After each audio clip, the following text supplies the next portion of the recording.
বৃহস্পতিবার কাঁচরাপাড়া পৌরসভার ১২ নম্বর ওয়ার্ডের প্রাক্তন কাউন্সিলর উৎপল দাশগুপ্তকে তোলাবাজি হুমকির অভিযোগে গ্রেপ্তার করে বীজপুর থানার পুলিশ।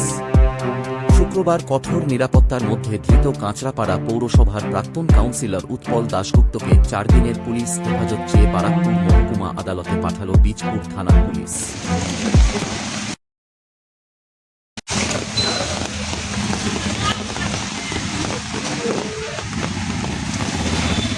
উজ্জ্বল সর রে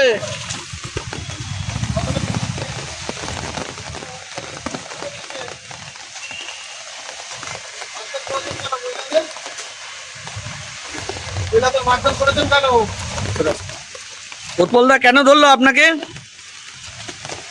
কেন ধরলো?